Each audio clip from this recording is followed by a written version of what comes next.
大家好。今天我们来继续进行卡里 Linux 渗透测试这门课程最后一章，这门课程的最后一章，也就是第18章计算机取证的这个内容。那么原本这一章的名字呢，我在这个课程大纲的时候，当时写的是电子取证。后来我在准备这一章内容具体细节的时候呢，发现电子取证这个词儿有点过大了，所以呢我把它修改为计算机取证。那么其实计算机取证这个词儿也是非常大的一个概念。然后我在本章的内容呢，内容其实会比较少，相对于其他章节来说的话，那么本章内容会比较少。那么原因在于这个取证这是一个特别专门的一个领域。那么如果说把目前我所掌握的关于取证相关的这些个知识，如果说全都放到一章里来讲的话，我估计可能会和我们之前这个最长的一章的这个用时可能会差不多。我估计也能讲2到3个月左右，应该讲3个月应该是不成问题。那么它的内容非常的巨大，然后涉及的面也非常的广泛，所以其实在这个一章的内容里面，想完整的介绍不要说电子取证，我们说哪怕是仅仅是电子取证当中这个计算机这一种电子设备的取证，那么其实也是非常不够的。那么取证是一个非常大的这么一个领域。那么另外一方面是由于它的内容比较多，那么我们可能没有办法再花3个月的时间来讲这一章的内容。另外一个考虑呢，我把这一章内容缩减了比较少的这个考虑，原因在于说这个取证，那么它和我们这一门课关于渗透测试，那么它有关系，那么有很大的关系。但是这个取证它并不是说介绍渗透测试方法的这些相关的这个工具和技能以及知识。那么取证和渗透其实往往我们通常来说都会是把它放在一个相对立的这个角度上去看的。因为我们去渗透或者是入侵，我们不说入侵吧，就是说渗透一个系统的话，那么你渗透进去，那么你要证明这个系统有漏洞，你要能够访问到目标系统里面最关键的那个数据，然后为了达到这个目标呢，你可能在目标系统上种上一些个后门啊、木马呀，然后获取目标系统的各种各样的信息呀。那么你会在目标整个这个系统网络里面做很多很多的事情。那么当你做每一件事情，做每一个修改，做每一个操作，做每一个进一步的渗透测试的操作动作的时候呢，其实都或多或少的会在目标系统、目标网络里面去留下一些个痕迹。那么取证是做什么用的呢？取证其实它是作为公司的计算机的更多的时候是计算机的事件响应人员，或者是作为一些司法调查的证据收集的人员。那么他去发现有人来入侵了，那么留下了哪些证据，然后通过这些证据，然后把入侵者或者渗透测试者他们的进来之后都做了一些什么行为轨迹，给它梳理出来，然后还原出来。还原入侵和渗透的整个的过程。那么这个是我们说取证它所去出发的一个角度。所以我们说这有点类似于说一攻一防。那么这边虽然不是防吧，但是它是发现你去如何攻它的，所以它和我们这门课的主题所谓的渗透测试，它并不是特别直接相关的。但是为什么我们还要在这里给大家再介绍取证呢？原因就在于说我刚才已经跟大家说过取证，那么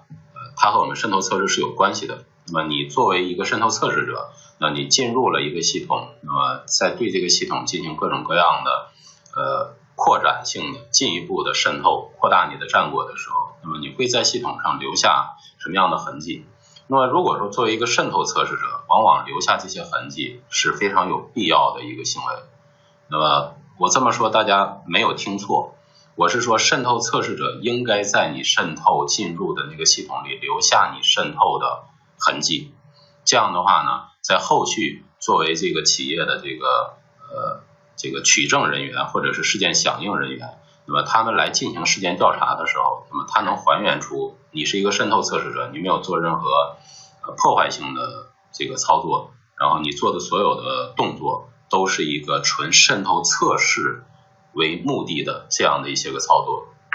所以通过这样的一个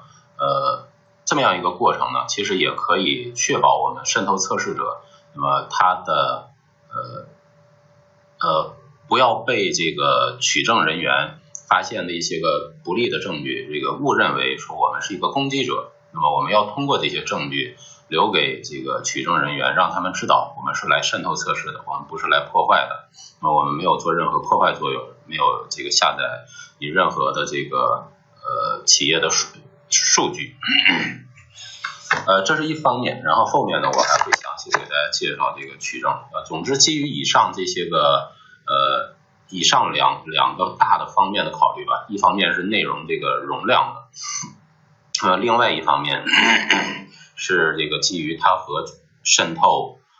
相关，但是呢又往往是比较对立的这么一个角度。所以基于这两点，所以我说这一章的内容呢，我不会讲的很多，在本章在接下来这2-3天里面，我就会把这一章的内容全都介绍完。当然由于内容比较少，所以我介绍的内容呢可能就更多的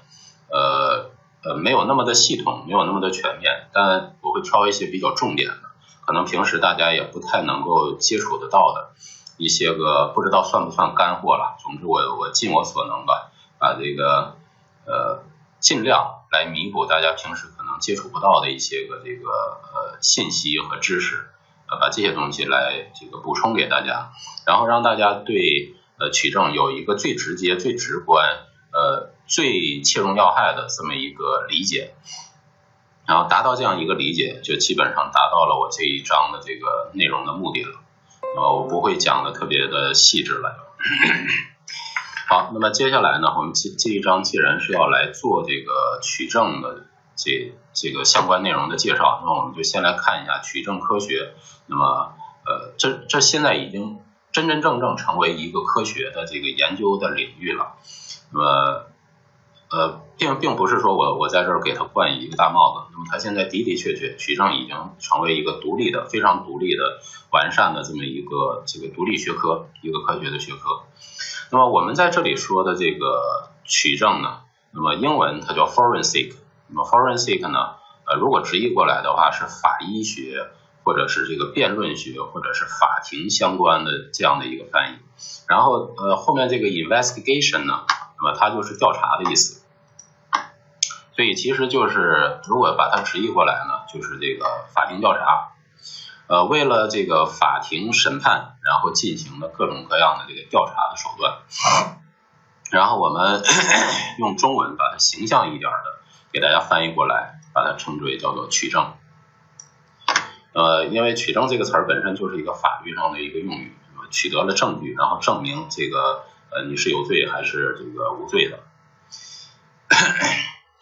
但是我们现在说这个取证呢，就是从我们实际工作的这个角度来讲呢，我们通常来说到取证这个词儿的时候呢，都是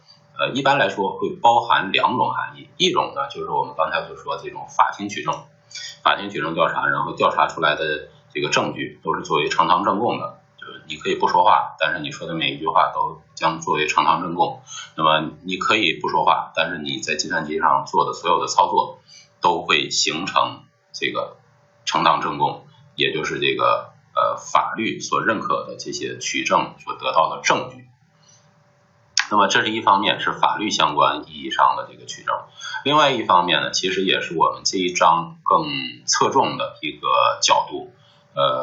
更着眼的一个角度。那么也就是一个事件响应的这个事件响应调查的这么一个角度。因为法律调查呀，这个事儿太复杂，首先应该先是一个法律专家，而且你这个法律专家还必须得了解这个首先你要了解本国当地的这个法律，比如说我们在中国，那么你要了解中国相关的信息相关以及这个电子取证等等相关的这些法律上的规范和条文。那么你在取证操作的时候，你要依据这些规范和法律法规，然后去按标准的步骤去操作，然后这个法庭才会认可你这个证据。这个是完全是一个这个标准化的一个东西。如果说哪怕你的技术很高，但是由于你的操作不符合法律规范的这个步骤和要求的话，那有可能你取得的那个证据，哪怕可以一针见血的给这个一个入侵者一个黑客给他定罪，但是由于你取证的方法不规范，那么法庭是不会认可你这个证据的。所以那是一个我们作为技术人员，我们这个从技术的角度来讲的话，是一个离我们其实挺远的另外一个专业领域。那么那个专业领域呢，就是这个更多的是相关于这个法律的。所以这一块呢，这个我本身肯定不专业，我这个对法律其实了解的也并不是很多，所以这一块我完全没办法给大家说这个上课还是说介绍，完全没有资格做这块的这个介绍。而我更多的会从这样一个角度，就是事件响应的角度，事件响应调查这个角度来给大家介绍这个所谓的取证。那么何谓这个事件响应调查呢？我现在就比如说，现在你的公司那么发现你的网站被人入侵了，或者是这个被人入侵之后呢，那么比如说网站首页被人这个篡改了，或者是这个网站被人挂码了等等这样的一些个情况被发现之后，那么你要做事件响应，你要登上你的服务器，对你的服务器来进行各种各样的调查，然后这个从网络调查，从服务器系统调查各方面，你要去查出来这个入侵者他在你的服务器上都做了些什么，那么以及他是如何这个入侵进来的，他进来的渠道是什么样，然后做了哪些操作，那个偷走了哪些数据，然后留下了哪些后门等等等等，这一系列黑客入侵的这个痕迹。那么你要调查这件事情，那么这种调查呢，其实就是更多是一个技术性的调查，它不太涉及这个法律层面的这种所谓的取得的那种证据。那么我们这面这个事件响应取得的这个证据呢，也是取得证据，但是这个证据是纯是更多吧，更多是倾向于技术性的这种取证，然后通过技术性的取证来做一个技术角度的对这次这个攻击行为的一个直观的这种判断和定义。那么当然如果说你遇到的是一个黑客的话，那么他在你的网站上搞了一堆破坏，然后盗取了你的数据，那么你要把他做的这些个恶意破坏的行为全都发现出来，然后把自己系统的漏洞也找出来，然后进一步让这个开发呀，然后运维啊等等其他部门配合来把这些漏洞修补上，避免以后再出现这个漏洞然后被人利用的这种情况。那么另外一方面，如果说这不是一个这个恶意的入侵行为，那么是一个渗透测试，有渗透测试者来做这个渗透测试的话，那么它只是一个渗透测试的这种行为。那么无论是攻击还是渗透测试，他们留下来的这些留痕，那么我们都需要通过事件响应来把它调查出来。那么通过什么样的技术手段，用什么样的方法，能够判断出来说这个攻击者他是怎么进来的，然后他在我的系统上做了哪些修改，然后做了哪些操作，然后有没有恶意的透没透过的数据等等这些事情把它给调查清楚。那么这是我们所说的这个所谓的事件响应调查这个角度。所以呢，这个大的来讲，我们说取证会分成这么两个角度，然后我们这一门课程也就这一章的内容的重点是这个从事件响应这个角度来给大家讲的。那么这里面我列了两张这个很炫的，大家一看就知道就是美剧，这个一部美剧的这个电视剧的这么一个宣传的海报吧，海报的这个招贴图片。然后这部美剧呢，它叫这个 CSI， 就是如果完整翻译过来呢，就是这个 CSI， 其实就是右边这几个英文单词，就是 Crime Science Investigation 也就是我们这个词儿。实际翻译过来呢，就是 Crime 就是犯罪，这个 Science 就是犯罪现场调查。那么这是前几年这个还挺火的一部美剧，不知道现在这个我曾经看过其中的一季，它大概有可能8、9季吧，就是那个好多季，从这个翻拍了很多的续集这样的，拍了很多季，然后我大概看过其中一季。那么这个为什么要在这里说到这个美剧呢？那么现在可能已经这个没有新的更新出来了，这部电视剧。那么原因就在于说这部剧就是其实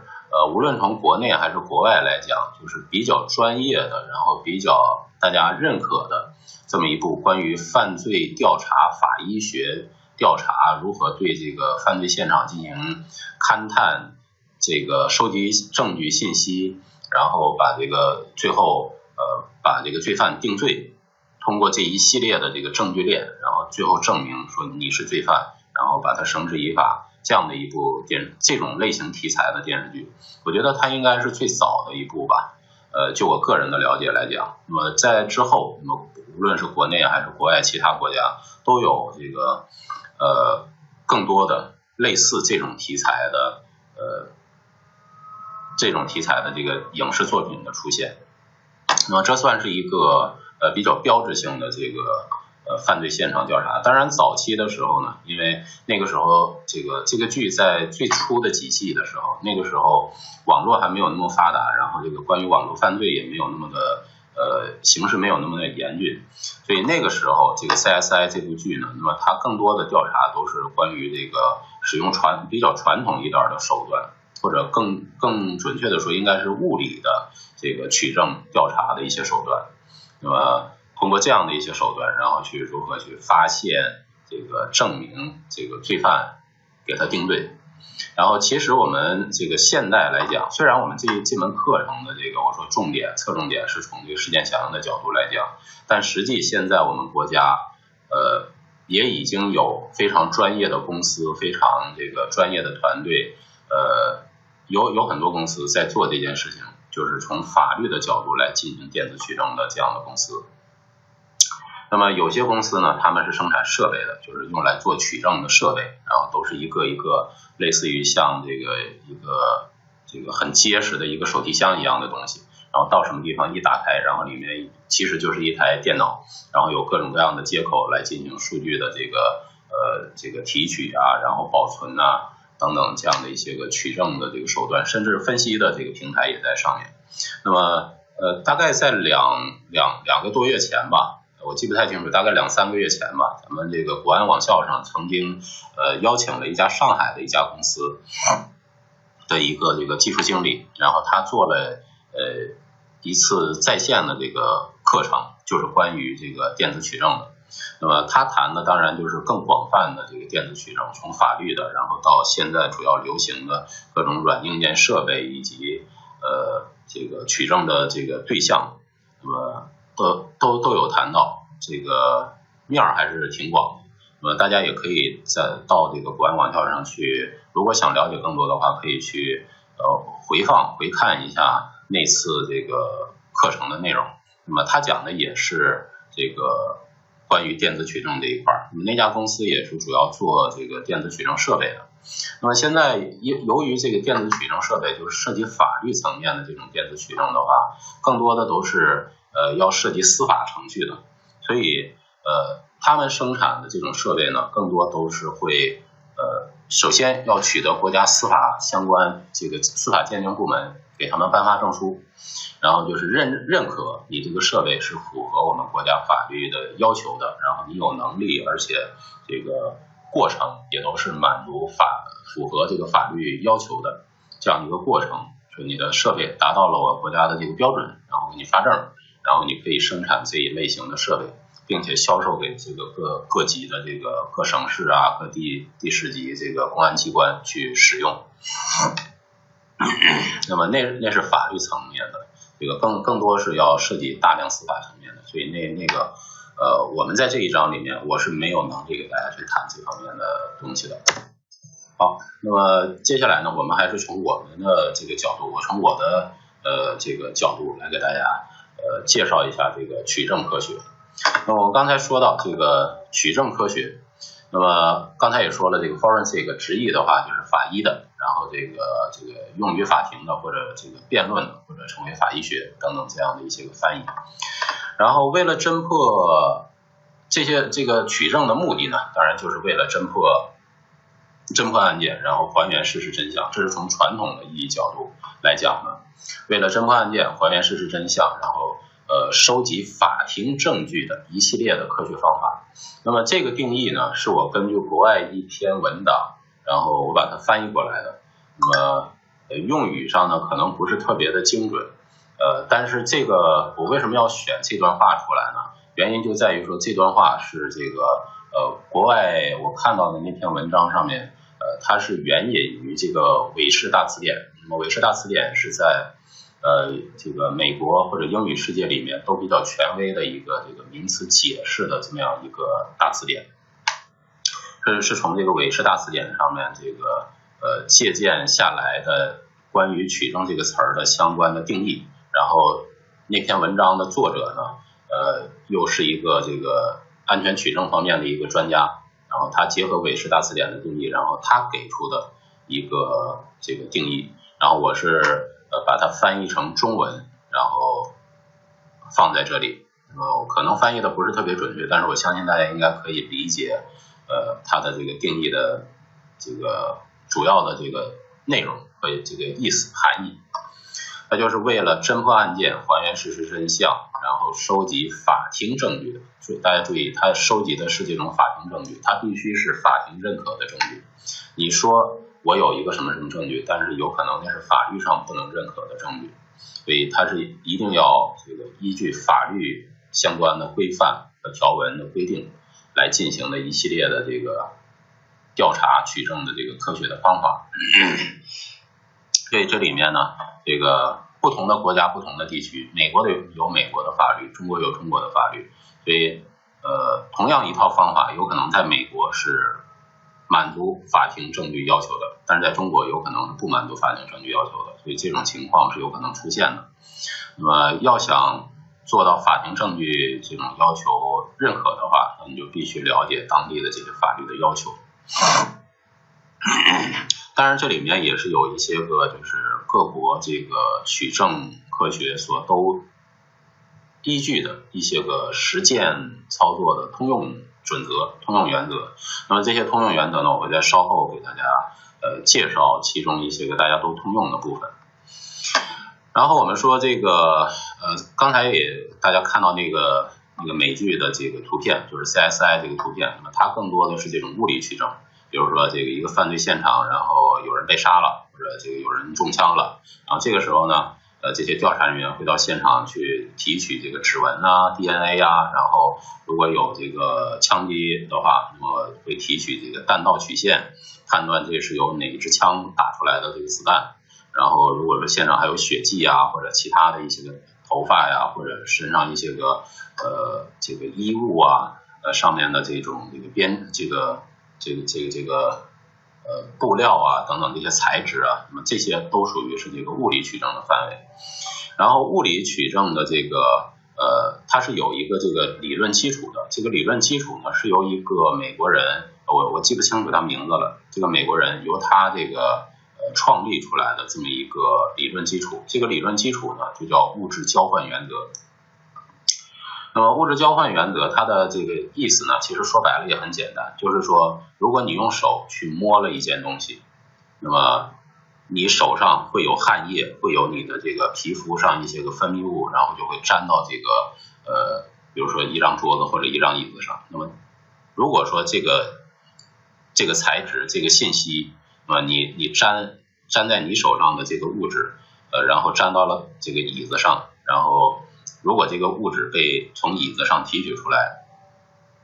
再通过什么等等 DNA 啊等等其他的一些个比对的话，那么就可以证明说你到过现场。那么因为你的手和这个椅子接触过，所以你们之间就会发生一些物质交换。那如果你到了一个某某一个比如说你到了一块这个红土地的这个场地的话，曾经你到过这个地方的话，那么你的鞋上就很有可能就这个沾上这个当地的这个红土地，或者你到了黑土地，然后你鞋上就会沾上很多黑土。然后呢，一方面你会把这个一方面你会带来一些你身上特有的物质，然后同时呢，你也会带走一些个这个现场独有的一些个这个物质，然后通过这种物质的交换，它的意思呢，也就是说，只要有这个物质互相之间的接触，那么就一定会产生物质的交换。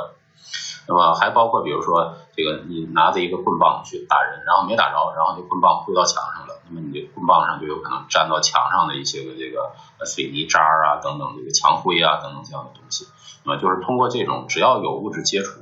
那么就会有物质的交换，通过这样其实说到底也是你留下的这个痕迹，或者你带走的痕迹。那么在物质之间互相交换这种这个物质而留下的痕迹，通过发现这些痕迹来去进行判断，说你是不是到过现场，然后你是不是接触过什么什么东西，或者你是否接触过这个犯罪的这个凶器，刀啊枪啊，然后等等这些。那么通过这种物理的这种取证方式，那么 CSI 那部电视剧里面更多的都是这种物理取证的这种场景。然后我们这一章呢，主要因为是这个这个主要是由于我个人能力有限，然后这个只能给大家介绍计算机取证当中的一部分。但是通常来说呢，我们现在说这个取证啊，一说到这个计算机取证或者电子取证，甚至有的地方还会用到数字取证，往往有的时候这些个名词啊，可能还有其他的这个名称，但这个可能每个名称每个名词它的这个定义都不是特别的精准。然后我们在这里呢，我更倾向于使用说这个计算机取证这个词儿，因为我只能给大家介绍这个关于计算机，就是这个笔记本啊、服务器啊这种计算机设备，它上面的这个取证的一些个基本的一些工具的使用方法。然后包括像一些智能设备，比如说这个 iPhone 啊，然后我们的安卓手机啊，或者是一些个这个平板电脑啊，以及现在这个兴起的这个物联网设备，然后还有一些个像什么数据存储的这个取证，更有甚者说这个我们说还会取证领域还会涉及到像有线和无线的这种通信过程的这些取证。那如果涉及计算机网络通信的取证呢，我在之前曾经这个单独的录过一次视频节目，就专门是以介绍这个网络抓包休探，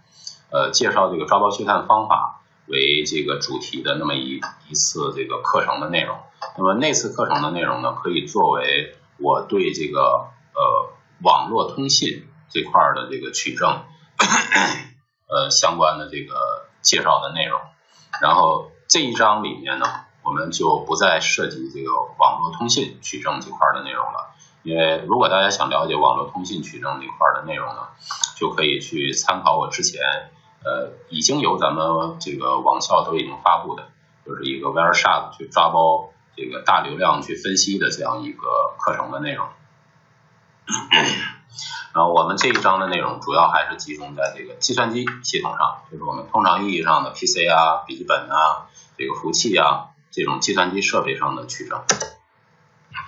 好，那么我们刚才说到这个，无论你是在中国做这个取证，还是在美国取证，那么法律上各个国家可能会有所不同，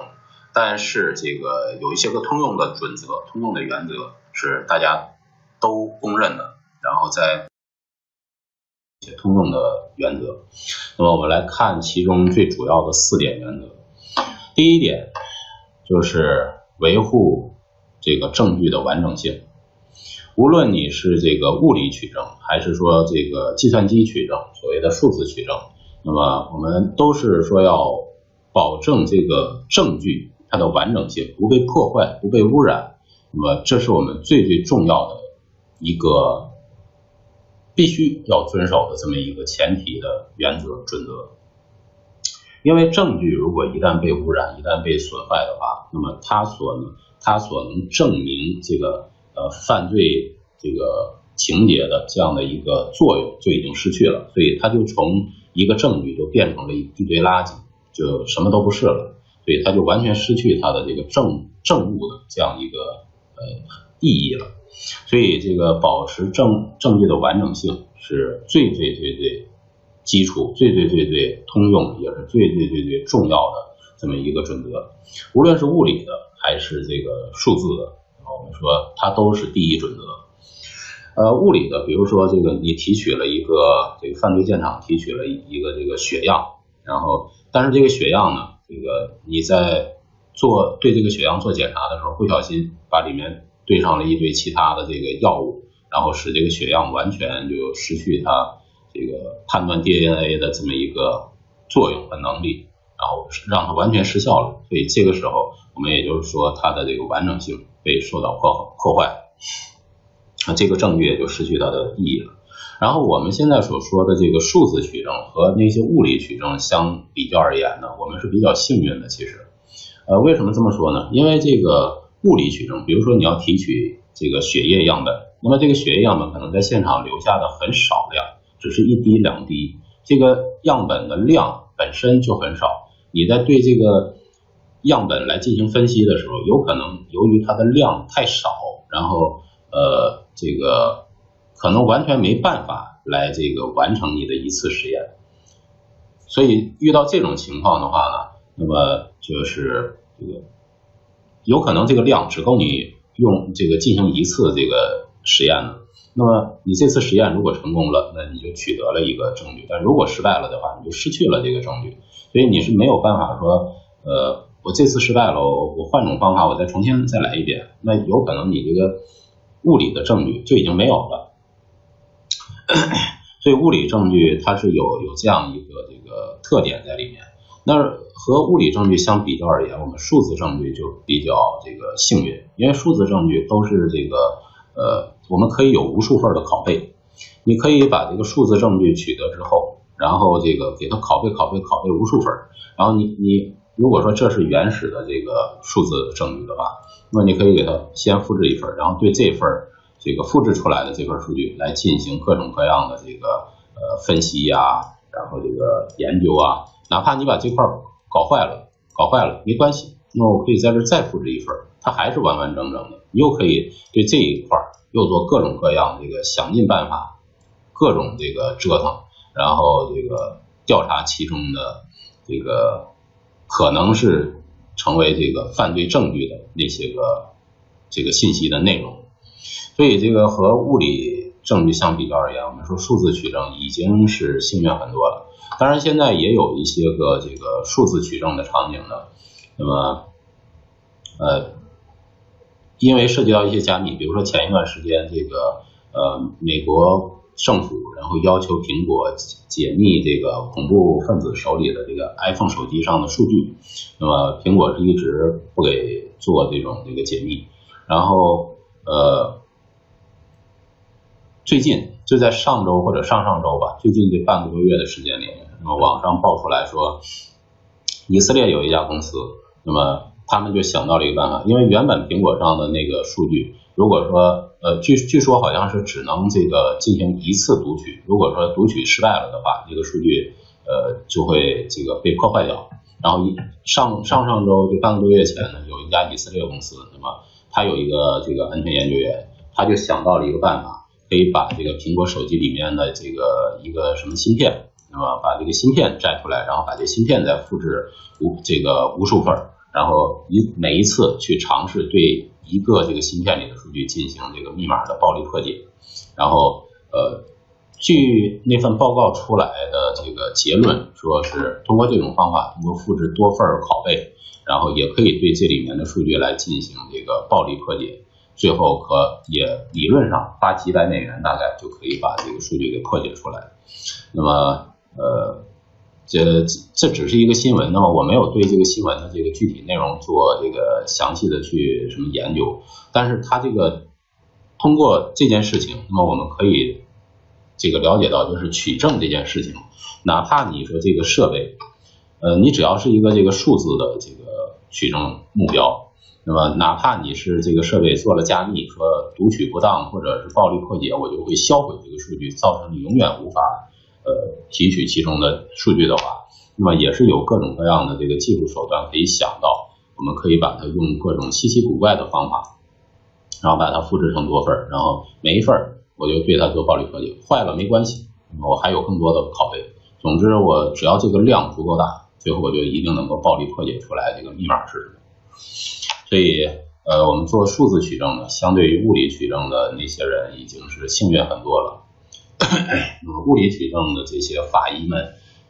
其实那也是一个非常非常专业的一个领域。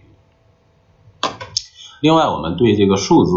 证据，我们说完整性，那么在完整性这个词儿在我们这个计算机领域里面用的简直太多了。我们一涉及到说我要保证这个数据的完整性，那么大家第一反应就是哈希值啊，我只要给这个原始的数据计算一个哈希值，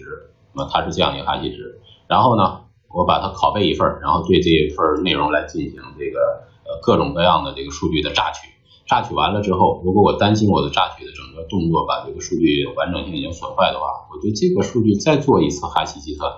如果得到这个哈希值和原本这个哈希值它俩一致的话，那就证明我这个数据经过我的榨取信息的这个过程是没有被破坏的。那如果说这个两值不一样，说明这个过程我已经破坏了原始数据，有可能榨取出来的信息是这个不精确、不准确，或者是被这个修改过的。但总之我们说做数字这种设备的审计呢，是相对来说已经幸运很多了。当然我们说这种幸运也是相对于这个角度来讲，相对于物理的取证是比较幸运，但是我们说数字取证也有它在物理取证里面所这个永远遇不到的那些个尴尬的，然后困难的那些个场景。好，那么我们说这是第一个，就是保证数据的完整性，这是最底线、最基础的一个原则。第二个就是维护这个监管链。监管链呢，也就是说这个证物一旦被这个取出来使用的话，那么整个这个使用的过程都要有严格的监管，而且像物理证物，那么物理证物像以前这个像 CSI 那种电视剧里面说，在犯罪现场取得了一个物理证物的话，那么都会把它放到一个这个取证的一个证物袋，像一个塑料袋或者一个纸袋放在那里面，比如说一个烟头，然后这个拿小镊子把它夹起来放到一个纸袋里面，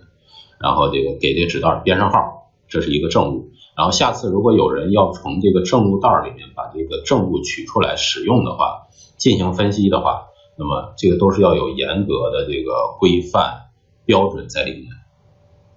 然后而且所有的过程都要做记录，然后目的呢，当然就是避免你去替换了这个证物。如果一旦替换了这个证物，那么得出的结论往往就是背道而驰了。另外，你要不小心污染了这个证物，那么使得这个证物的这个证据的价值也就失去了。所以这是对证物链的这么一个监管。然后在数字取证方面呢，这个又是和物理取证相对应。那么我们数字取证呢，现在来讲呢，这方面其实做的还是比较好的，因为我们这个数字设备上面我们都可以使用各种这个技术手段来对它进行一个比如说写保护。那如果说你这个硬盘里存了这个一些个犯罪证据的话，那么我拿到了这个证物，我首先对这个硬盘里面的数据进行复制之后，然后就对我存储证据的这个存储介质来进行一个写保护的处理。写保护也就是我只能从它往外读数据，而不能再向这个硬盘里面去写入数据。那么现在甚至还有一种特殊的这个存储介质，这种存储介质就只能是一次性写入，你一次性把你要保存的这个证据的这个取得的这个数据证物一次性写入到我这个存储介质里面之后，那么这个存储介质就再也没有办法向里面写入数据了。那么这是一种这个一次性写入然后就永久保存的这么样一种这个存储介质，一种特殊的存储介质。那么有一些个上市公司，那么他们在做这个这个上市公司的这些个数据，因为上市公司有很多的这个必须要这个呈报审批的一些个这个报表啊之类的东西，那么这些东西是按法律规定是要保存多少年，然后是不能够被修改。那如果说你就直接保存到计算机里，你今天觉得不爽，然后你就去把它改一下，明天又觉得不爽，就把去年的数据拿出来改一下，那么这样的话就完全没有这个证据的这个作用可言了。所以呢，这个一些上市公司，那么法律规定他们必须对他们备份的数据就使用那种一次性写入，然后永久保存，也擦不掉，也这个再写不进新的东西去，那么用那种特殊的介质来做保存。然后当然你保存了一份这个数字证物之后呢，然后当你对它做分析的时候，你是要把原始证物是要就永久保存了，就再也不拿出来用了。只是说刚做好这个原始证物的时候，然后给这个原始证物做一个拷贝，叫做 master 拷贝，就是 master backup， 就是这是主拷贝。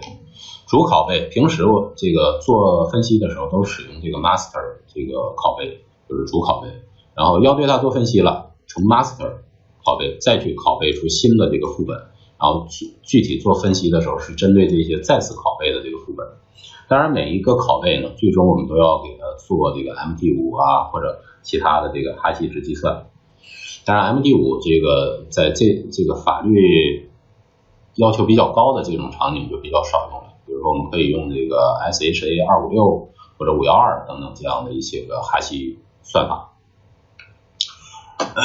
当然也可以使用多种哈希算法，这个生成它的哈希值，算个 MD5 的，算个 SHA 的，再算个256的，然后3条哈希值，然后都匹配，我才认为这个证物没有被损坏。总之我们是有技术手段可以去这个使用的，所以相对来说还是要幸运一点。然后另外这个第3点，这个通用的准则呢，就是标准的操作步骤。所谓的标准操作步骤呢，这个也是从这个法律取证的，就是司法取证的那个角度上来讲的，就是不同的国家我们刚才说有不同的这个法律要求，然后对取证的过程也是有这个明文明确的这个法律的流程要求的，你必须先做什么，再做什么，再怎么操作，如何，最后取得的这个证物我才是这个认可的。你必须是使用我给你指定的这个设备去收集证据，我才认可。那么你必须使用我国产的某某厂家生产的一个取证设备收集的这个证据，我才认可。然后如果你使用一个美国的，那么如果我中国的这个司法程序没有去认可这个美国这个厂家生产的这种取证设备的话，那么你取得那个所谓的证据是我中国的法律都不承认的。所以这里面是有这样一个你既要符合我这个你的产品取证的设备，你的产品，你的无论是软件还是硬件，首先要取得我的认证，另外你的操作步骤流程也要满足我的这个法律要求，否则的话这个我一概不承认。那么这里面法律这个要求呢，它就是一个死的东西，就你必须是要这个遵守的，哪怕是说日后这个多少年之后，我们发现很多年以前我们用的这个司法的取证的这个流程是有弊端有漏洞的，取得的证据是不能够这个最大可能性去这个证明这个事实真相的，那么那也没有办法。但是这个你当时也必须按这个流程去做，你按了这个流程去做，那么至少能够首先确定说你这个操作人你是没有责任的，你可以起到一个免责的这么一个作用。就是说哪怕我是错的，你也必须按我这个做，那么你这样做了，流程错的是流程的问题，但不是你的问题。你作为一个这个取证的操作人，那么你该做的就是按我现在规定的流程去做，所以这样是一个免责的这么一个意义。就好比说打个比方说，我们公司买服务器，买完服务器之后，这个服务器当机挂了，然后那这个采购服务器的人是不是有责任？那如果说我们买的是 IBM 的服务器， IBM 服务器都挂了，那么没有人会因为这件事去埋怨你，说因为你买了 IBM 的服务器，然后服务器当机影响了公司的业务，没有人会做这种埋怨，因为大家都公认 IBM 的这个设备是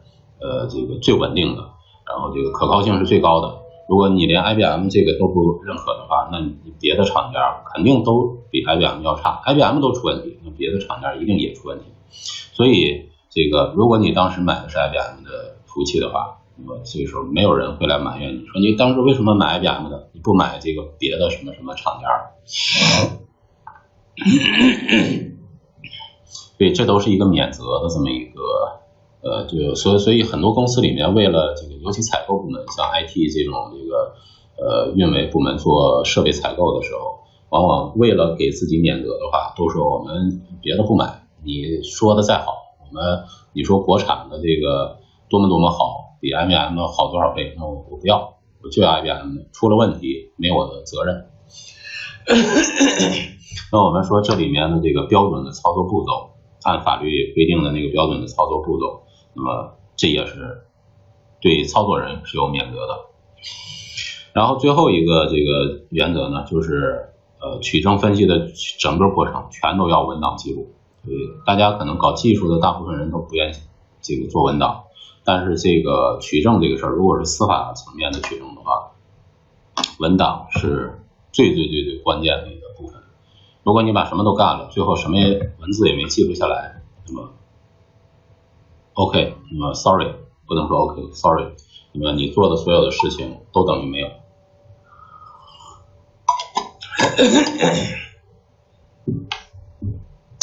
好，那么作为一个数字证物的这个取证者呢，那么我们说有一个座右铭。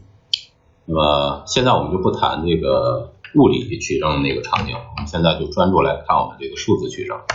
那我们说数字取证有一个这个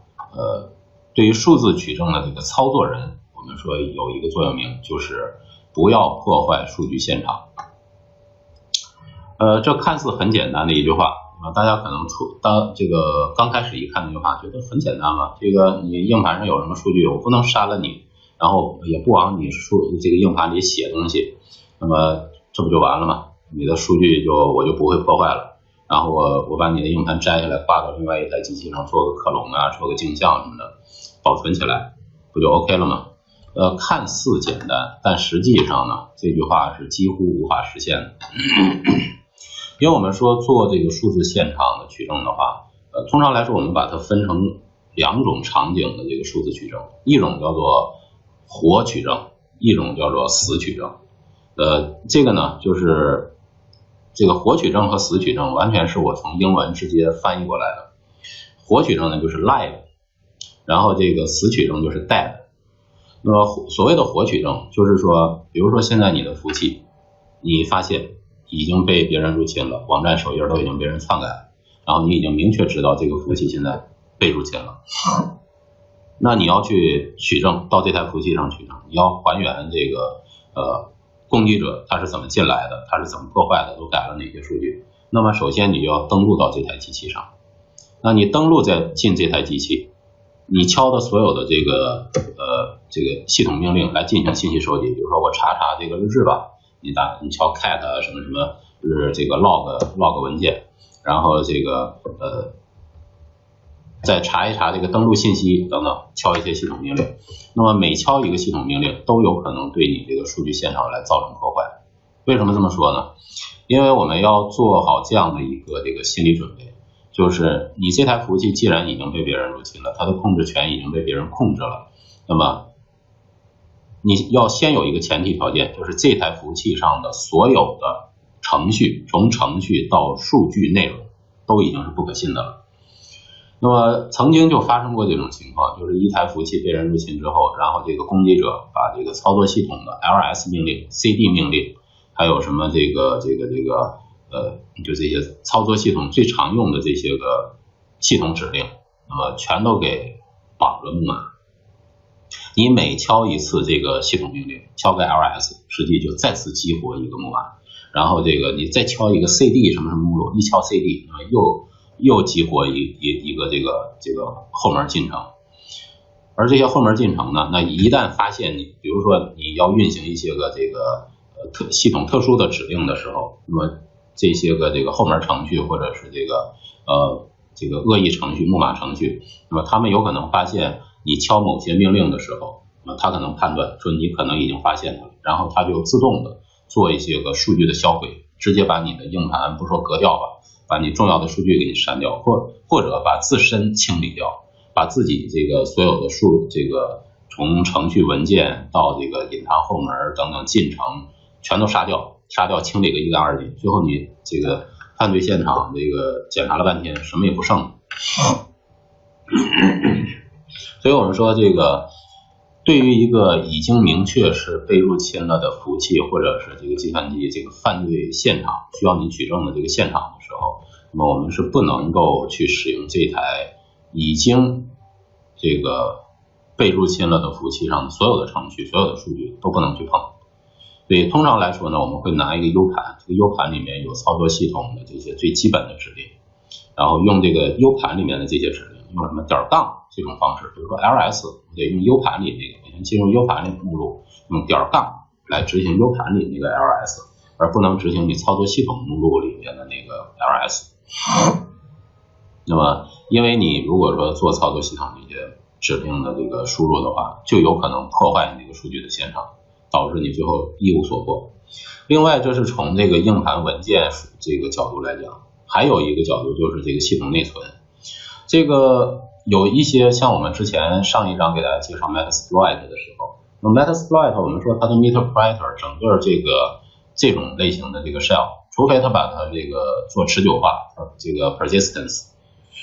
除非做持久化这个，否则的话 Meterpreter 这种 shell 它是一直只存在于你内存里的，它在你的硬盘里是没有任何这个留下痕迹的。你在硬盘里再去查再去校验 MPU 值没有用，因为什么也没留下，所有的这个后门程序 Meterpreter 的 shell 都在内存里。所以取证的另外一个场景，重要场景就是这个内存。你要在内存里头发现这些可疑的信息数据的话，那么我们说即使你现在使用一个 U 盘拷贝到这个 U 盘存在 U 盘里面的一些个这个系统的基本命令，比如说 LS， 你用点杠 LS 来执行，但是你这条命令执行的时候，它也会像当前这个计算机操作系统的这个内存里面去这个申请占用一块空间，它才能运行这个点杠 LS 这个程序。那么你一旦这个申请去这个使用这台计算机的内存的话，那么这台机器的这个内存里面的数据分布情况就因为你这个命令的使用而发生了一些变化。所以其实这么讲的话，就你没有办法去完完全全不破坏这个目标数据现场的这个完整性，而获取到你现在实时的这个内存信息、完整的这个硬盘信息、文件系统信息，其实是做不到的。那么除非有一种场景，就是这个比如说在虚拟机里面，那么我们可以使用这个虚拟机的管理控制台去操纵这个虚拟机，把这台虚拟机的内存从这个虚拟机管理的这个控制台这个层面去把整个虚拟机的状态给它拿出来，这种是理论上是可以做到这个对这台虚拟机的内存对硬盘不做任何的这个修改，然后直接把里面的数据拿出来。但是这样做其实也是很困难的，而且这种这个完全不修改也是某种程度上来讲的。好吧，这个我们说这个首先不要破坏这个数据场景，这是一个我们的这个座右铭，一个金句，一个铁律，在这个数字取证这个领域里面。那么除了这些之外呢，另外我们说这个数字取证还有一些比较尴尬的这个场景，就是你说硬盘和内存这个数据我们都很好理解，系统运行的数据都会在内存里，内存里有大量机密的信息，我们要去审计，没问题。但是还有一些像 CPU 寄存器或者 CPU 的缓存或者各种 I/O 设备，比如说像网卡或者其他的一些 I/O 设备，这种接口设备，它里面也有自己独立的那种缓存。那么这种缓存里面的数据都是那种就是这个属于内存类的，属于这个这类的数据呢，那么它都属于是这个易失性的是易失性的数据。易失性的数据也就是说，一旦这台机器断电关机，或者是一个小小的一个这个误操作，那么这里面的数据就都已经变化了，然后就丢失了，你就再也没办法取得了。首先你要取得这些地方里面的这个数据本身就已经很困难了，而且它又非常的容易变化，非常的易失，所以这个时候你想取得这里面的数据也是几乎无法完成的这么一项任务。然后当然系统内存是我们主要做这个做取证的一个最主要的一个这个取证的对象。虽然它这个系统内存也是这个易失性的，这个我这儿写错了一个字，系统内存是主要的易失性，不是非易失性，我写错了一个字儿。系统内存是我们主要的这个易失性的这个存储介质的取证对象。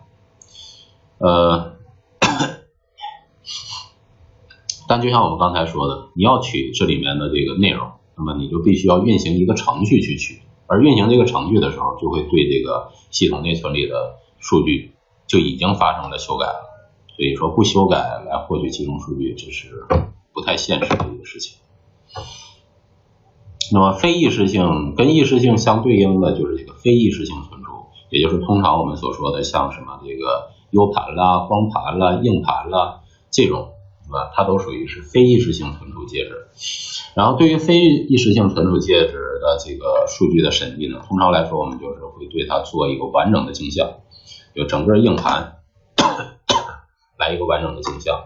这个完整的镜像和我们所说的那个文件拷贝的那个层面是不一样的。通常我们说一个硬盘里面，然后我们说有1、2、3、4、5、6这么几个文件，然后如果大家说我要拷贝备份一下吧，那我就只要把这几个文件完整的备份到另外一个这个硬盘上或者其他的存储介质上，那就拷贝完成了。但是我们这里说的非易失性存储介质，它的这个完整的镜像是不同于这种文件级别的这个备份的。它是把你整个，你说这个硬盘，它都是有很多磁道，然后每个磁道又划分成很多这个扇区，每个扇区里面由这个磁极的这个南北极指向来标识这个数字位是0还是1，然后从而这个存储数据。那么这是硬盘存储数据的一个这个最基本的这个方法。那么如果说我们说对这一块硬盘来做完整的镜像的话，那么就是把它不是说不是从这个文件层面，你的硬盘里有多少个文件我给你拷贝过来，不是从这个层面去备份，它是把这个硬盘第一个磁道第一个扇区里面第一位是0还是1，完整的复制到我右侧这个硬盘上，这是0，这是1，这是0，这是1。OK， 看下一个扇区，下一个这个扇区里面，这是01、01它再把下一个扇区01、01、01。那么有可能这个扇区里面是不保存这个文件的，甚至是一个已经删除的文件，但是那个删除的文件呢，在这儿还占有一些个这个存储的空间位置。那么即使是这种情况，那么我们也是完全1对1的。我们说镜像嘛，就是照镜子，你这里面是什么样，这边也是完全什么样。这个磁盘上这个位置是1，那么这个磁盘上对应的这边，那么它也肯定是1，这样才是完整的镜像。这样完整镜像之后呢，当然你可以把它镜像成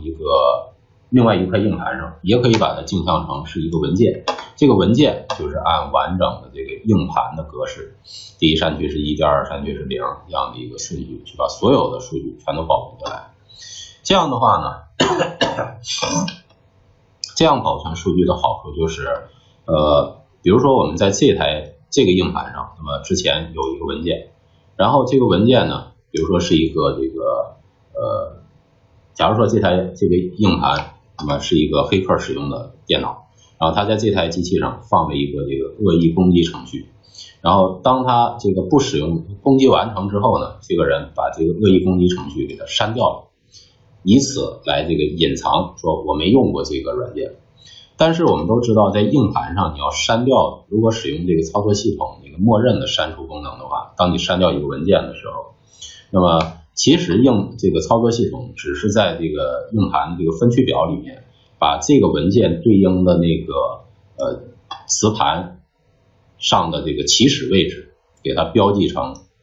说这个文件是没了，但实际上只是把第一个这个字符给它标记了一下，标记说这个文件是已经删除状态，然后这块存储空间呢是可以用来存储其他文件的。但是这个时候其实这个文件里面所有的这个文件对应的内容都还在这个硬盘的空间里存着，只是说从文件分区表上第一个字符它把它标记成说这是已经删除了的这个空间。所以这个时候呢，我们就有可能是通过一些个这个反删除工具或者是这个数据恢复工具，那么就可以把这一个字符只要改回来，那么整个这个文件就出现了。所以我们通常说那个删掉一个文件，只是操作系统层面在文件系统上面给它做了一个简单标记，说这块没东西了啊，但实际这个里面所有的东西都还在。那如果是这种情况，哪怕你把它删掉了，那我做完整镜像的时候也会把它完整的镜像一份到这边。那么我们再通过后续我要给大家介绍的其他的那种分析的手段，哪怕你把这个文件删了，第一个字符已经标记它是删除了，但是我们通过分析工具呢，还是可以分析出来说，这是放着一个文件的，只是第一个字符被标记成是已经删除了。那么既然是这样的话，那我就把第一个字符改回来嘛，就标记成它是没有被删除，那这样的话就可以把这个文件找回来还原出来。对，这就是数据恢复数据还原的这个一个最基本的一个原理。所以我们说这里面的这个完整镜像拷贝它有这样一个好处，如果你是文件拷贝的话，那么这个文件如果说已经是删除状态，这已经标记成删除状态了，那你这儿从这个文件系统里看不见这个文件，你也就没有办法把这个文件内容给它拷贝过来。好，另外这个在这个数字取证场景下，我们通常还要面临一个很难抉择的一个问题，就是是否要正常关掉这台计算机。那么如果说你发现一个计算机已经被人入侵了，比如说网站首页已经被篡改了，然后你现在我是直接拔电源关机，还是说用操作系统的这个指令说shut down，或者是点按钮说关机，你是用哪种方式？如果说是这个直接拔电源的话，就有可能造成数据的损坏，因为会有一些个这个在内存里面还没有同步到这个硬盘这种存储介质里面的那些个缓存数据，那么还放在内存里，而你一拔电，那么那些个数据就丢失了。丢失了的话，你硬盘里的数据的完整性就没办法保证，有可能那个文件就坏掉了，因为那个文件对应的有一部分还没写入的数据是保存在内存里，而你一拔电呢，内存里的信息就丢了。这个我们都说这个内存是这种易失性的存储介质，这个断电它的内容就没有了。那么有的同学就说，那你何必要拔电源呢？那你就直接正常关机呗。但是我们说这个一些个高级的这个攻击和入侵的场景，一些个高级的工具，那么当你如果点这个正常关机的时候，有可能已经种在你这台机器上的一些恶意程序软件，它会探测到你这些举动，一看你要通过关机把我给结束掉，那么 OK。 那么有一种情况就是说我可能已经被发现了，所以我就把自己清理个干净，等你一关机，然后这个硬盘里面所有的这个犯罪证据全都没有了。还有一种情况就是他一旦发现你要关机，然后你要做一些个威胁这个恶意软件恶意程序本身存在的这些个动作的时候，它有可能就在你这台服务器上整个来一个对硬盘做一个大量的数据擦除破坏你的数据，所以这也是有风险的。所以遇到这种情况呢，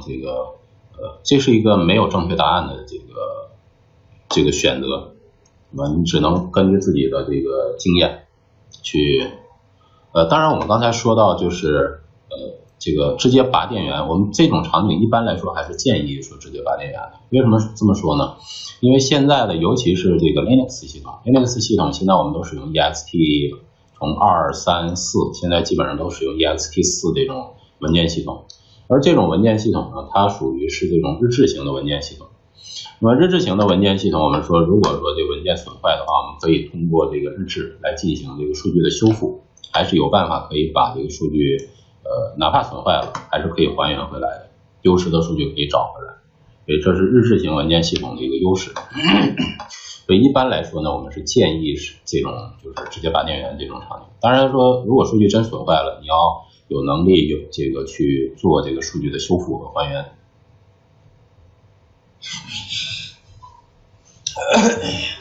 那么无论是这种意识性的内存里的数据，那么还是这个非意识性的这种磁盘介质里面的数据，那么你把整个的硬盘或者内存的数据全保存下来，那么这个量是非常庞大的。你现在服务器动辄就是几百 G 上 T 的这个上 T 的这种硬盘存储空间，那你把这么大量的一个数据保存下来之后，你要从中发现哪些是这个犯罪的证据。那么那个犯罪的证据可能是这里面1/1000的数据量，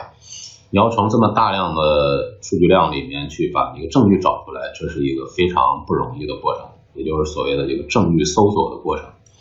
这是非常考验一个这个分析人员能力和功力的这个时候。所以我们说把这个犯罪现场的证据把它保存下来之后，这些个保存下来的数据我们把它分成3种级别。保存下来的所有的这些数据我们都把它称为这个数据，或者称为原数据。原数据在原数据基础上，我们去要收集各种对我们这个取证有用的信息，然后通过对数据的提炼获取相应的信息。当然这个信息呢，你是要通过数据里面的一些个这个特征的线索来进行提取。然后获取了信息之后呢，你就可以一定程度上勾画出来这个东西是可靠，是不是可疑，然后这个是不是这个入侵的这个有可能是入侵的证据，然后最后通过信息的收集分析组成信息链，最后这个判断出来，最终证明我这个被入侵是从哪儿进来的，这个证据是在哪。所以这些其实都是保存在这个我们备份下来的这个数据里面，只是说我们要通过分析工具和分析方法把这个数据进行提炼成信息，通过信息构造整个这个攻击的轨迹，然后最后找到这个别人攻击我这个最终的证据。如果是这个要上法庭的话，那么作为法庭的这个呈堂证供，然后如果不上法庭的话，至少我们也是从技术角度上这个确定说他是怎么进来的，我下回怎么去防他，不让他进来。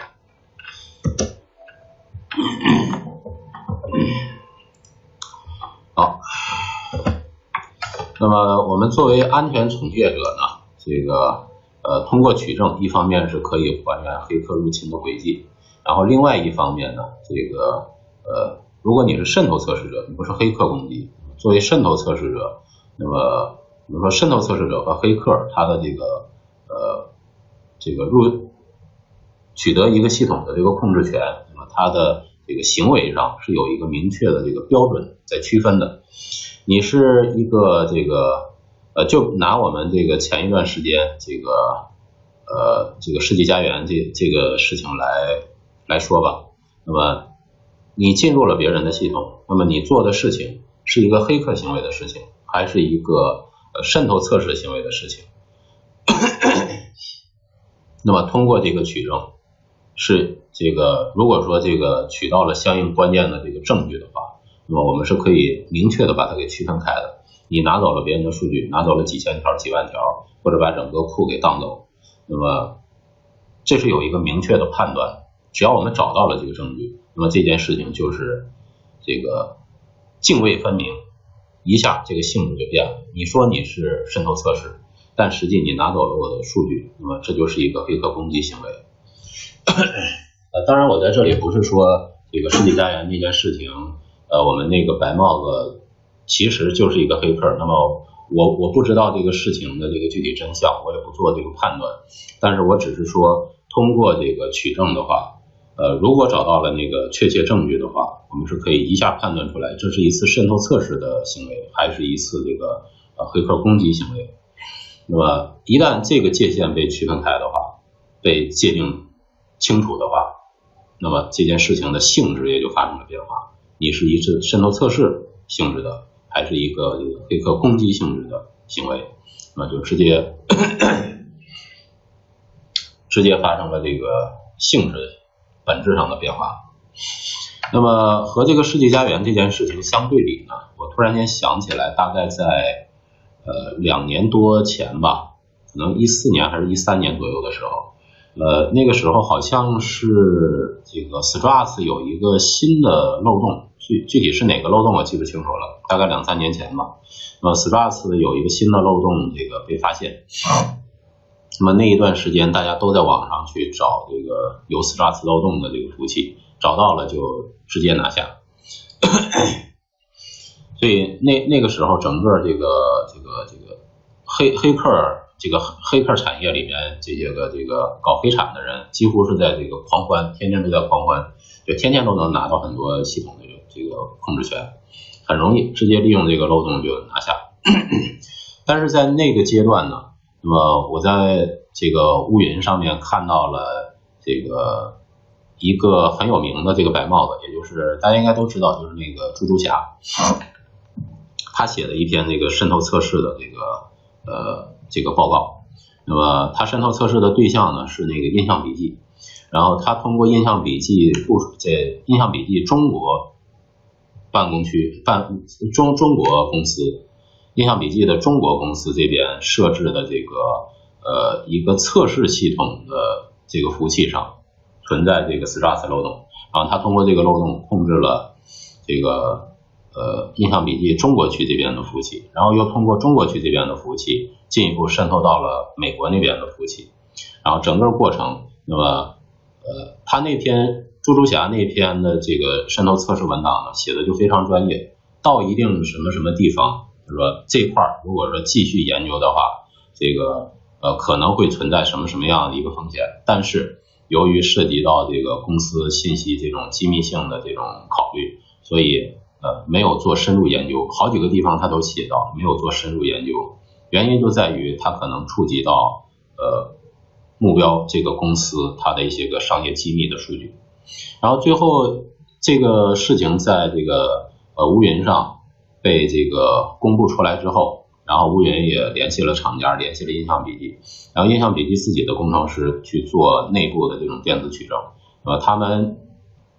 当时我看那个报道写是这个乌云上那篇报告写的，这个是印象笔记呢，那么它有这个全端口的一个流量镜像，然后它通过全端口的流量镜像，然后找到了这个猪猪侠它是怎么进来的，然后发的什么指令，然后利用了系统什么漏洞，进来之后又做了哪些访问，因为它有这个全端口的这个流量镜像，所以猪猪侠在它的网络里面访问的每一台服务器，每一次操作，每一个动作都有记录，而且这个服务器上再配合服务器上的一些个日志记录。最终这个印象笔记官方给出的结论是说，我们确信这是一次渗透测试，而不是一次黑客攻击。就通过我们这个渗透测试留下的这些痕迹，一方面我们说这个留下痕迹，大家可能觉得是一个不太好，不太专业，可能被别人发现我怎么干的了，可能是一个我们从这个渗透的角度，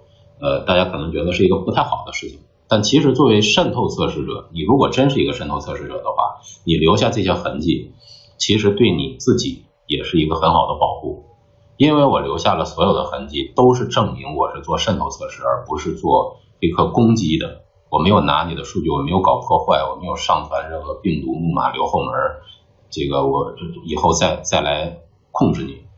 没有做任何其他的事情。所以我在这里之所以要提这2件事情，可能这是一个对大家对这个渗透测试和黑客攻击这件事情再提一提醒，有大家因为现在乌云还没有恢复，什么时候恢复也不知道，可能永远都恢复不了，也有这种可能。那么这件事情的影响可能是长远的，这件事情一定会在我们这个整个中国的这个安全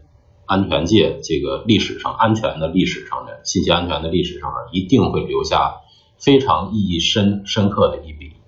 所以以后我们其他的同学在做渗透测试的时候，一定要考虑到说这个是有这些个取证手段的存在的，然后这些取证手段呢，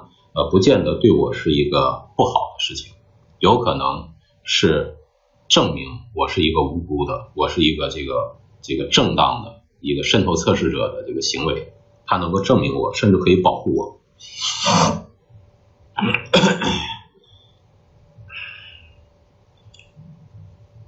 好，这个我又把话题稍微扯远了一点，因为直到今天上午我还在去访问了一下吴允的网站，那么仍然打不开，所以我现在其实心里还是隐隐的觉得可能我们再也打不开那个网站了。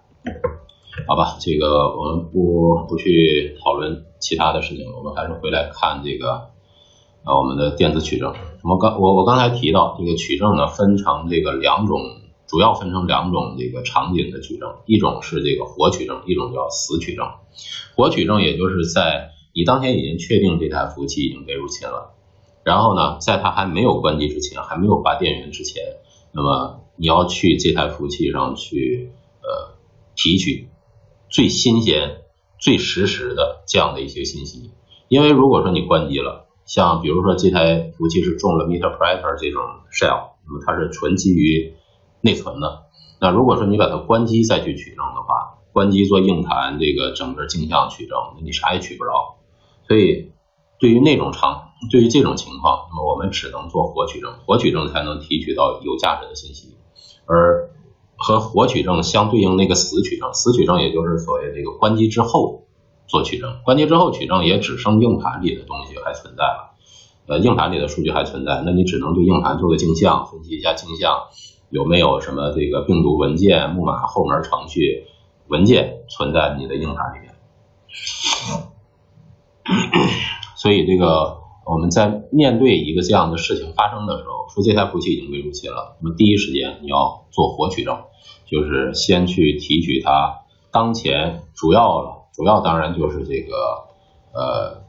内存里面的这个信息。内存里比如说像这个，当然除了内存还有其他的，比如说像这个文件的这个 metadata 这种语言数据，然后还有创建你这个时间线，还有这个命令历史，然后这个分析日志文件，然后抓取这些文件之后这个算摘要值，然后等等，这些都是在活取证当时还没有关机的情况下你可以去做的一些个动作。当然活取证的时候呢，我刚才也提到，就是你最好就不要再用这台机器上的任何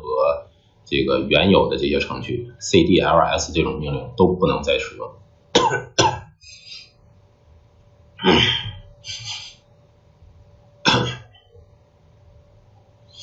甚至呢，我们说你应该给你的这个取证行为来新建一个账号，那么用这个新账号去做取证，因为有这种情况，就是这个有黑客攻击之后，那么在你的这个主目录下放一个这个恶意程序，然后你只要一打开这个终端窗口，那么这个恶意程序就会被再次执行。那你如果检查半天，你说发现了，然后把它杀掉之后，然后当你再打开这个终端窗口的时候，那个恶意程序又会被自动的执行。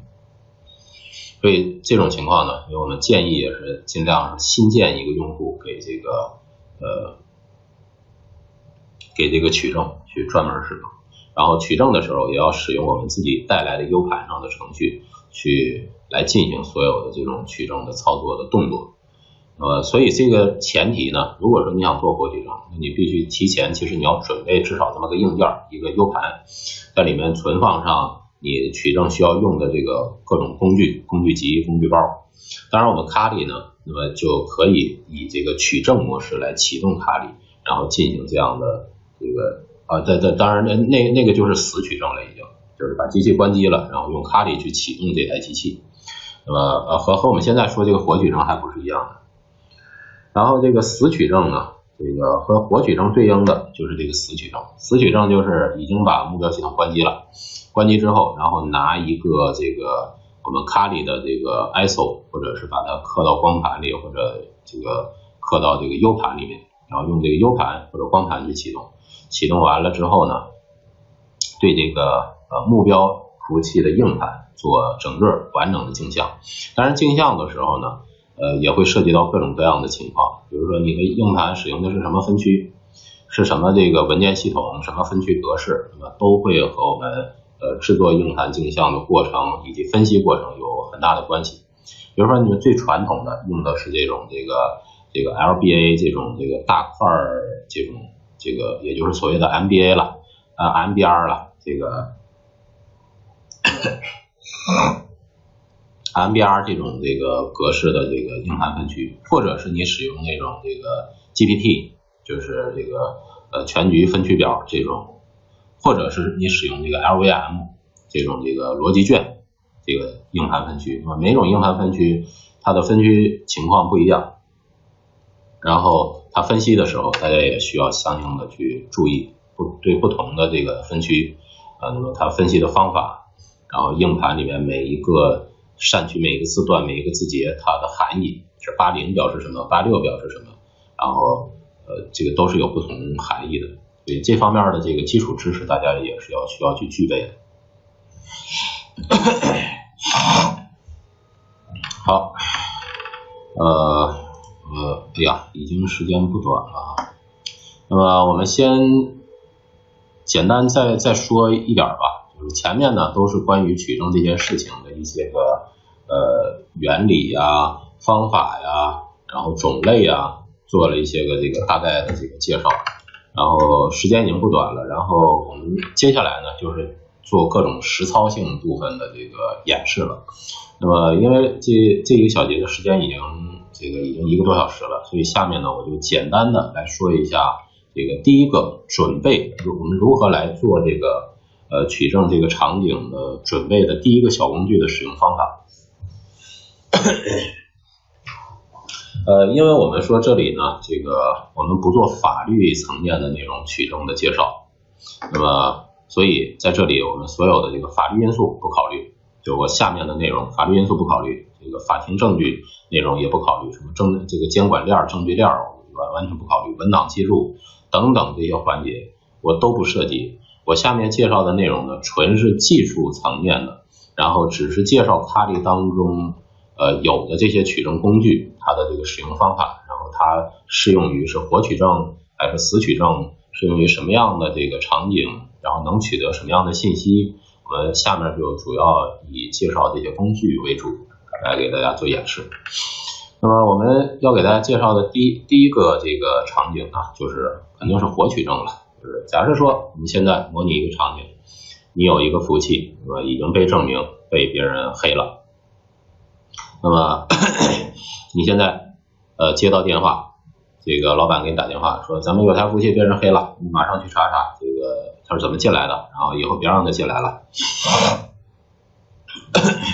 如果接到这样的这个领导指示的话，那你就要这个飞奔到这台这个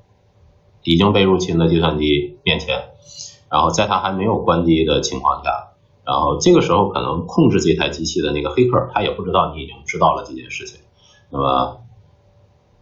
你在这种情况下，那么你需要首先在这个没有关机的情况下对这台机器进行一个取证。而活取证最主要的一个场景呢，最主要的一个方面我们说就是对它的内存数据来进行一个取证。那么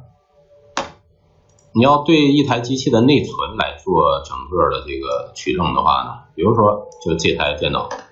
那么我们要对它内存做取证。那么我们说因为内存是一时性的东西，你不能关机，你只能在它开机的情况下把它内存里面所有的数据给它保存一份出来，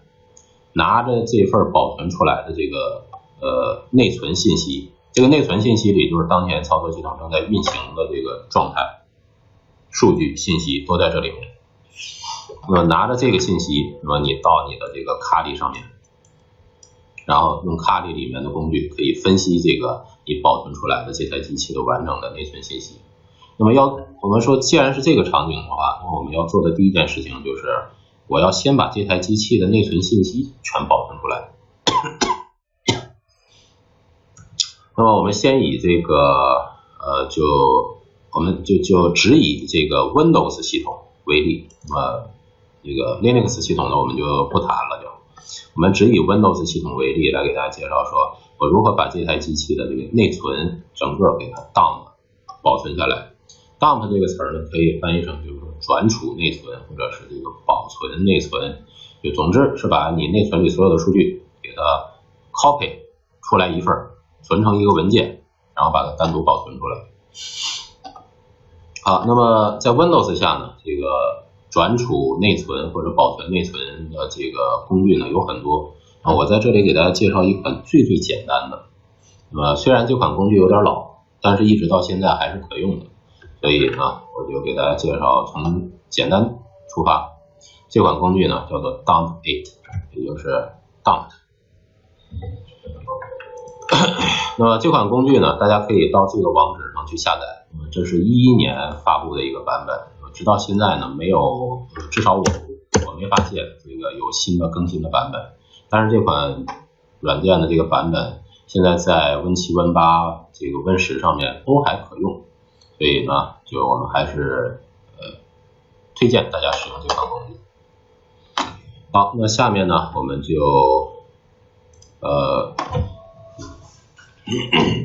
我们打开一个 Win7 的电脑吧，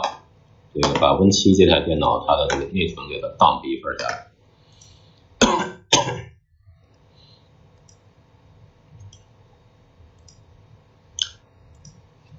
我们现在这台虚拟机内存是1个 G，OK， 那么一会儿我把它整个内存 dump 下来之后生成的那个内存 dump 文件呢，那么大小也大概就是1个 G 左右，通常来说都会比1个 G 稍微大一点。如果你是2个 G 呢，也会通常比2个 G 稍微大一点。总之 dump 下来那个文件会比你实际这个机器的物理内存要稍微大一点，这是通常情况。好，这台机器呢，它的内存是这个1个 G。好，那我们先启动它，然后呢，大家就到这个网址上去下载这个 dump8 这个工具。那我是已经下载好了，所以我就不再去下载了。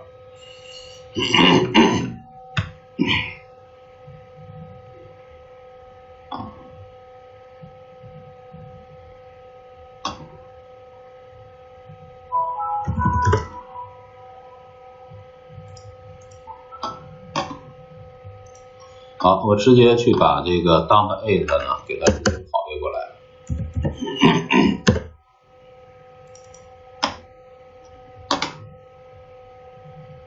dump8。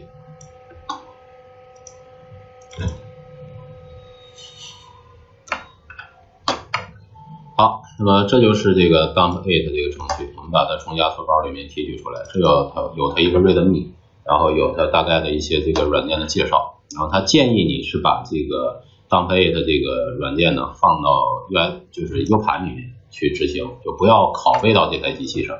因为如果这台机器现在已经怀疑或者确定被别人入侵了的话，那你拷贝文件进来就会破坏这台机器上的这个文件的完整性。那么也有可能因为你拷贝文件进来，同时就造成这个文件本身也被恶意软件去被感染。所以这个他建议是说，你只用 U 盘插上来之后，在 U 盘里运行它就 OK 了。那么我们做演示，我就这个不做的那么细致了，我就直接把它拷贝进来，然后运行它。运行之后呢，那么这款软件非常简单，你只要选择是否继续。默认情况下呢，这个软件那么它一旦被执行之后呢，它会把整个你这台机器的这个整个内存就 one click 一键保存内存，保存下来之后呢，它会放到你当前这个程序所在的这个路径下，这是它默认路径。比如说这个，现在我在 Win7 这台电脑的 desktop 桌面这个文件夹里面，它会自动生成这么一个 RAW 格式的这个内存转储文件，就把整个内存的内容保存到这个文件里面去。然后他问你是否继续，我们没别的选的，就是一个 yes。然后呢，就接下来就是等待。